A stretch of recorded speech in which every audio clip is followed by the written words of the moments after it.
नमस्कार मित्रों, आज हम जानेंगे गायत्री की दैनिक साधना। अभी हम गायत्री विषय पे बात कर रहे हैं क्योंकि गायत्री को महामंत्र कहा गया है और हम इसी महामंत्र की चर्चा कर रहे हैं।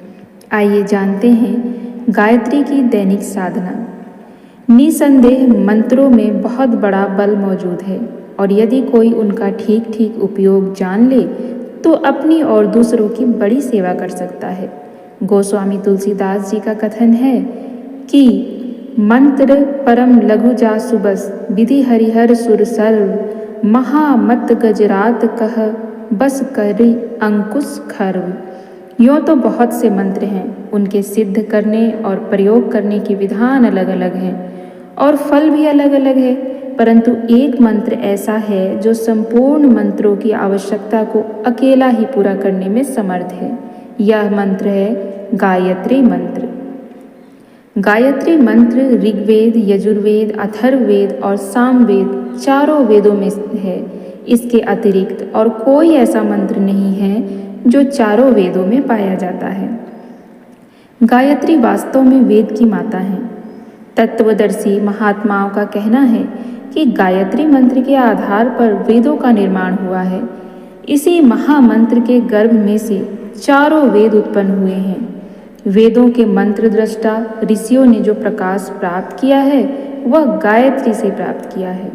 गायत्री मंत्र का अर्थ इतना गूढ़, गंभीर और अपरिमित है कि उसके एक एक अक्षर का अर्थ करने में एक एक ग्रंथ लिखा जा सकता है।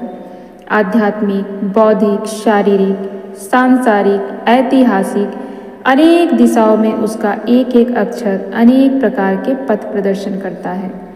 वह सब गूढ़ रहस्य यहाँ इन थोड़ी सी पंक्तियों के छोटे से लेख में बता पाना संभव नहीं है। हम तो यहाँ पर गायत्री का प्रचलित, स्थूल और सर्वोपयोगी भावार्थ समझ लेने के लिए ही आपको थोड़ी सी गायत्री के बारे में बता रहे हैं कि तेजस्वी परमात्मा से सद्बुद्धि की याचना इस मंत्र में की गई है। श्रद्धापूर्वक इस मंत्र की धारणा करने पर मनुष्य तेजस्वी और विवेकशील बनता है। गायत्री माता अपने प्रिय पुत्रों को तेज और बुद्धि का प्रसाद अपने सहज स्नेह वश प्रदान करती हैं। इसके अतिरिक्त अनेक आपत्तियों का निवारण करने की शक्ति गायत्री में है। कोई व्यक्ति कैसी ही विपत्ति में फंसा हुआ हो, यदि श्रद्धापूर्वक गायत्री की साधना करे तो उसकी आपत्तियां कट जाती हैं और जो कार्य बहुत कठिन तथा असंभव प्रतीत होते थे वे सहज और सरल हो जाते हैं। जिन्हें मंत्र ठीक तरह शुद्ध रूप से याद न हो वे इन पंक्तियों से आराम से समझ सकते हैं। ओम भूर्भुवः स्वः तत्सवितुर्वरेण्यं भर्गो देवस्य धीमहि धियो यो नः प्रचोदयात्। ये मंत्र आपको कहीं पर भी लिखा हुआ मिल जाएगा। आजकल गायत्री मंत्र इतना प्रचलित है कि हर जगह आपको गायत्री मंत्र लिखा हुआ मिल जाता है, उसके पिक्चर्स मिल जाते हैं और अनेक प्रकार के YouTube पर आपको वीडियो भी मिल जाएंगे। तो उनमें से मंत्रों को देखकर आप मंत्र की पंक्तियों को शुद्ध कर लें। साधारणतः जप प्रतिदिन का नियम यह होना चाहिए कि कम से कम 108 मंत्रों की एक माला का नित्य किया जाए। जप के लिए सूर्योदय का समय सर्वश्रेष्ठ है। शौच स्नान से निवृत्त होकर कुश के आसन पर पूर्वाभिमुख होकर बैठना चाहिए। धोती के अतिरिक्त शरीर पर और कोई वस्त्र ना रहे। ऋतु अनुकूल ना हो तो कंबल या चादर ओढ़ा जा सकता है। जल का एक छोटा पात्र पास में रखकर शांत चित्त से जप करना चाहिए। होठ हिलते रहें, कंठ से उच्चारण भी होता रहे, परंतु शब्द इतने मंद स्वर में रहें कि पास बैठा हुआ मनुष्य भी उन्हें ना सुन सके। तात्पर्य यह है कि जप चुपचाप भी हो और कंठ, ओष्ठ तथा जिह्वा को भी कार्य करना पड़े। शांत चित्त से एकाग्रता पूर्वक जप करना चाहिए। मस्तिष्क में त्रिकुटी स्थान पर यानी कि दोनों भवों के बीच में सूर्य जैसे तेजस्वी प्रकाश का ध्यान करना चाहिए और भावना करनी चाहिए कि उस प्रकाश की तेजस्वी किरणें मेरे मस्तिष्क पर समस्त शरीर को एक दिव्य विद्युत शक्ति से भर दे रही है। जप और ध्यान साथ साथ आसानी से हो सकते हैं। आरंभ में कुछ ऐसी कठिनाई आती है कि जप के कारण ध्यान टूटता है और ध्यान की तल्लीनता से जप में विक्षेप पड़ता है। यह कठिनाई कुछ दिनों के अभ्यास से दूर हो जाती है।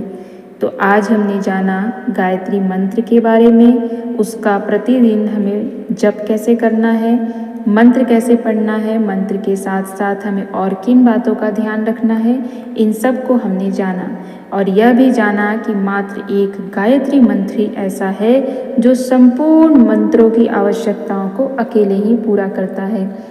तो क्यों ना जो सर्वश्रेष्ठ है और जिससे सभी समस्याओं का हल प्राप्त हो रहा है, हम उन मंत्रों का आंचल पकड़ लें, उन मंत्रों का ध्यान करें, उन मंत्रों का जाप करें और अपने जीवन की सभी समस्याओं को दूर करें। तो गायत्री को आप अपने पास लाइए, ना कि गायत्री से दूर होइए। जो लोग कहते हैं कि गायत्री अनिष्ट करती है, उनको कहने दीजिए। जिसको गायत्री का लाभ नहीं मिलना होता है, वे तो ऐसी नकारात्मक बातें करेंगे ही।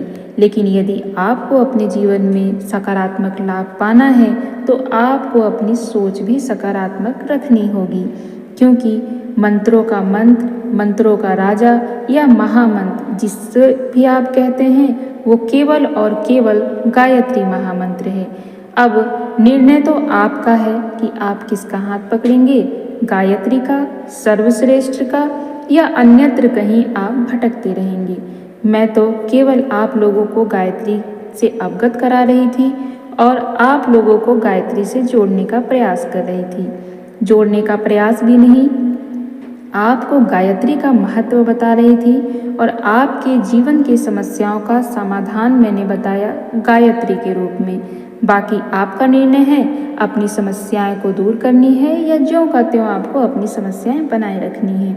बस इतना कहकर आज मैं अपनी बात समाप्त करती हूँ। अगली बार फिर एक नए ज्ञान के साथ मिलेंगे।